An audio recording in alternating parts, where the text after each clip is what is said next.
Hey, good evening, everyone, or should I say good evening, good morning, good afternoon, wherever it is that you are in the world. And thank you so much, Gary, for the opportunity to introduce the next session.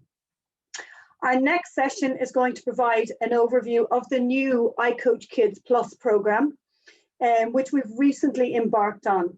The session will offer the preliminary findings of a large research study on dropout in youth sports trends across the EU. To do that, we have Dr. Stacey Emmonds and Dr. Sergio Lara-Bercial from the university, from Leeds Beckett University, who lead this study. Both Stacey and Sergio are practicing youth sport coaches, as well as having conducted multiple studies and multiple research studies in this area. So would you please welcome Stacey and Sergio? Thank you. Thanks a million, Sheelagh. Thank you so much. It's me again. Listen, thank you for the introduction, and obviously thank you for all the work you've done over the last few years to make iCoach Kids what it is. So great to have you with us today, Sheelagh. Let me really start by explaining what iCoach Kids Plus is. So it is really a follow-up to the original iCoach Kids project that we started over 4 years ago now. And at the time, we really focused on 5 to 12-year-olds. It was a project co-funded by the Erasmus Plus program of the European Union. And what we wanted to do is to extend the project from that 5 to 12-year-old focus to 13 to 18-year-olds, because at that point, there's a lot of things happening really with young people in sport. And we wanted to focus on two of those things. And the first one was the idea of preventing dropout in youth sport. We know that in that period between 13 and 18 years of age, that's when a lot of the dropout tends to happen. And we also know that at that point, by contrast to dropout, a lot of children actually go into what we call talent development environments, okay? And they start spending in excess of 10, 15, or even 20 hours doing their sport every day. So we wanted to really look at those two issues over a period of 3 years with this new project. So what are we gonna do in the 3 years? We're going to do two main things. We're going to do some research into dropout. We want to understand the trends, the current trends across a lot of European countries and a lot of sports. How is dropout? And we also wanted to understand why children drop out. So that's the dropout part of the project. In terms of talent development, we want to understand the perceptions of coaches, parents, and players of the talent development environments they are involved in. No one has ever looked at what those three groups of the stakeholders, really, of people think about in terms of the how holistic, how conducive to personal development are these environments. And on the back of that, we would like to develop some guidelines to help clubs and federations to set up really holistic environments. And once we've done those two pieces of research, with what we learn, we're going to create 2 new free e-learning courses, one on preventing dropout and one on creating holistic talent development environments. At which point I'm going to hand over to my colleague Stacey, who has been leading on the dropout research, so she can tell us what we found out.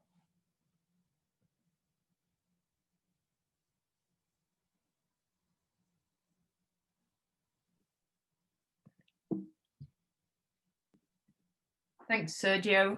So just to build initially on what Sergio started with there, where we're at the moment is we're exploring dropout trends across the EU. It's widely known that we do see an increase in dropout in adolescents, so starting to particularly progress into sort of the 13 to 18 age category. But we're not really clear on why those trends are necessarily occurring. So that's where we're at with the research at the moment, is starting to explore that. We know the importance of keeping adolescents involved in sport, both from physical and mental health perspective. So where we're at in terms of the literature, obviously initially doing a search of the literature before getting into our own research, there has been systematic reviews done in the area, collating dropout trends across different countries across the world. But what we don't really have at the moment is an up-to-date understanding of the landscape across Europe. So that's been our first aim and our first goal with what we've been doing so far. So our research aims and sort of questions is to look at participation rates of children and young people and how these vary across different ages and stages of development, and across different countries and across different genders. The way we've initially started doing that is to look at pre-existing data. So what we've done and is start to collect data across a range of countries, which is highlighted by the pins on the map. And we have to sort of really send thanks to all the iCoach Kid partners who've really helped us massively to get this data and share the data and reach out to as many sports and countries as possible, which as I move on to shortly has allowed us to generate a very large sample of data, which is some of the largest data sets currently out there within the literature and within research. So we've collected data from a range of nations for both girls and boys and a range of sports. But as I'll build on shortly, we have had some challenges with data collection in that there is some data we've had to leave out, and this maybe leads to discussions which go beyond today's presentation. But is there a need for us really to look to try and standardize how we collect participation data, not just within one particular sport, but across all sports, to allow us to really track these young people and their journey through sport, to really start to get into further detail around dropout rates to help us develop strategies to keep them involved. But for the purpose of this research so far, to be included within the sample, we ensured the sport had to have data for both males and females within that particular sport, as we wanted to look at was there any differences in trends between gender. We had age categories ranging from under 8s right up to under 20s. So while the focus of the iCoach Kids Plus is in that adolescent age range, we needed the wide sample so we could look at where those dropout trends occurred. And that for each sport that was included in that nation, they had to have a minimum of 3 consecutive age groups. And we had some fantastic data shared from a range of sports and nations where we had huge data sets over many years, which we are starting to explore in more detail. But in other parts of the data, we had much smaller samples of 1 year. So for the purpose of to be included in this initial part of the research, where there was multiple years of data, we averaged that. So we just took data from 2017 to 2019 so that we had a current up-to-date understanding of participation, as alluded to. Sort of previous research has been conducted a number of years ago, so we wanted an up-to-date understanding of where we're currently at. So this is kind of the numbers we've got in the data set so far. So a huge sample and a good spread of data from all the age groups, so under 8s up to under 16s. And then what's really great with the data set and quite novel is we've got quite a wide range of sports from a range of different nations. So hopefully giving us a real good understanding of the landscape across Europe. And this is just some of the initial findings. Obviously, just with time constraints tonight, we just need to keep it at a higher level. But we can see that we are seeing some quite consistent trends within the data, particularly looking at from that under 14s category upwards. And that would be consistent with some of our thinking and some of the other literature.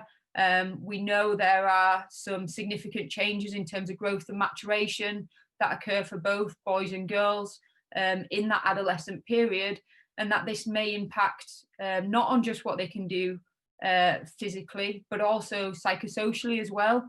And I think this kind of is some real exciting findings initially that we have, which we can hopefully use to start to really inform some of the e-learning resources alongside the other findings of the other research that's currently ongoing, to start to look at how can we help develop coach education around this period of adolescence to try and keep more children involved in sport longer. Key points just to take away though is that while we do see that trend around adolescence of dropout, and we have thoughts around that, we are starting to explore some of the larger data sets we have within a particular sport or within particular nations, to really do some more in-depth detailed case studies to really start to explore further some different trends between boys and girls, or some particularly interesting trends we are seeing within a particular sport. So we will share those findings once we complete that analysis. But there is a need to keep exploring this further, and as I sort of briefly highlighted, there is a need for us to look at how we can develop a standardized tracking system to ensure that we're not always just taking this cross-sectional approach to analysing dropout by almost like a snapshot approach, and can we develop almost identifier codes for each participant so we can track them through their individual journey through sport, and really start to identify those key periods of dropout. Thanks, Sergio. I'll hand back over to you.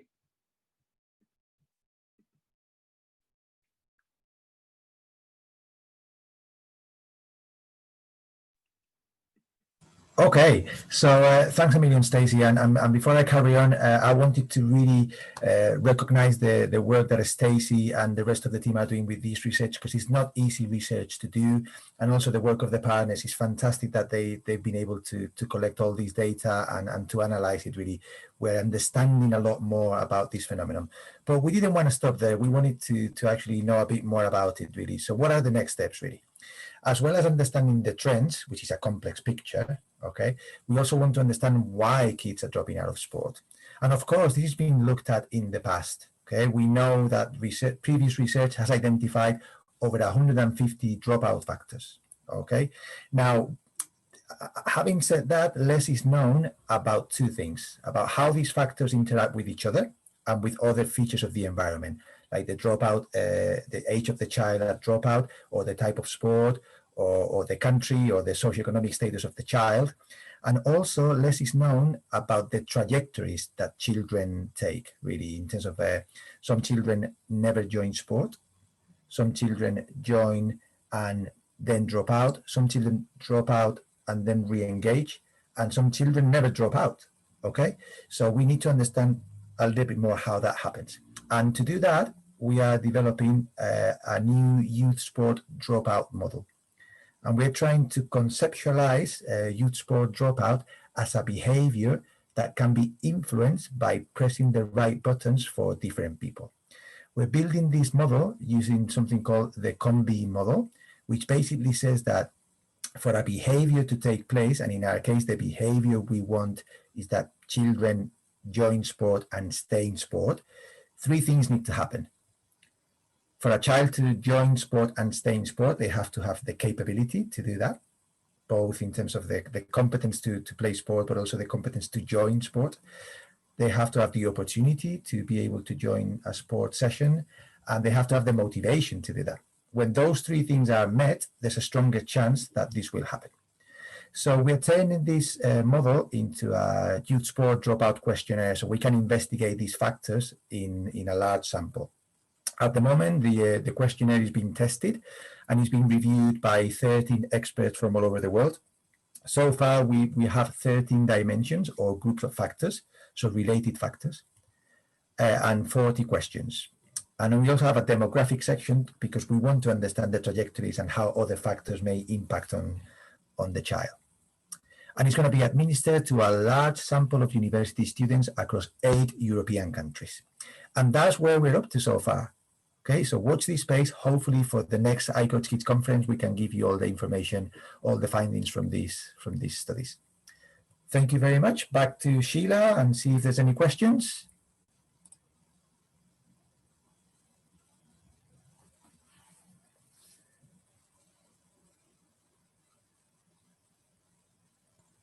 Hi, Sergio and Stacey, thank you so much. That was really enlightening. There are lots of questions, but I believe from Gary, I have time to ask one, possibly two.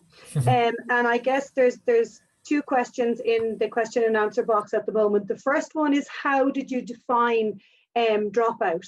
Is it dropout of a single sport, or is it dropout of sport altogether? Yeah, I can answer that one. At the moment, it's dropout technically within a particular sport. So we were looking within the data set, and obviously it's quite cross-sectional at the moment. And I think kind of that's what I was a little bit alluding to within the presentation, is because we don't necessarily at the moment within the data set have a unique identifier code for a participant, it's really hard to track that individual participant's journey. So we're almost taking quite cross-sectional snapshots of the number of participants in a particular age group within a particular sport, or within a particular nation at that moment in time. So we're not quite sure whether that reflects that exact same participant, and that's kind of, you know, what we're proposing. It needs to be the direction of tracking youth moving forward. Yeah, and Sheelagh, if I may come in there, that's also, we're trying to understand that a bit better through the second piece of research, really, the questionnaire, and trying to, you know, see what trajectories people follow, if they drop out of one sport to join another sport, or how that works. Yeah, it's very important. It's a very complex picture. And Sergio, just to confirm at this point, we are talking about sports rather than physical activity. So it is very much the stats coming from sport. Stacey, you want to take that one? Yeah. Yeah, that's fine. Yes, at the moment it's at sport, and at the moment as well, like we're very much at the high level, because it's such a huge data set, which is fantastic, but it's taken a lot of time because of the different formats of the data to collate that all into one format. So as well, it's worth noting at the moment that we haven't necessarily been able to fully differentiate between talent development environments and more recreational participation within those sports. But we do have some fantastic data sets within the huge sample where we are going to start, or we are in the process of exploring those in more detail to try and answer some of those questions. And just one final one, just in relation to, Sergio, you mentioned the trajectory. Do we know how long children are involved before they drop out? We don't yet from our own studies. Okay, there are previous studies that have looked into this. It's a very mixed picture. I don't think there is any single pattern, and I think that's something that we're trying to, when we go out with the questionnaire to this large sample from 8 different countries, we're going to ask them to tell us their journey, really. How long were they involved for? How long did they drop out for before rejoining again, if they rejoined? So it is, I mean, one of the limitations really of all this research is that actually the experience is very different for every child. And we're trying to find common trends, and that's difficult. And also that's difficult from a practitioner perspective as well. But I think if you want, with the research that we've done so far, we wanted the broad picture. And now with the next batch of research, and hopefully the next 20 years of research, we want to really draw a much more fine-grained picture. Thank you both so much for, again, the really insightful look into your research, and we really look forward to seeing much more of it. We're still on time, which is absolutely wonderful. So thank you both so much.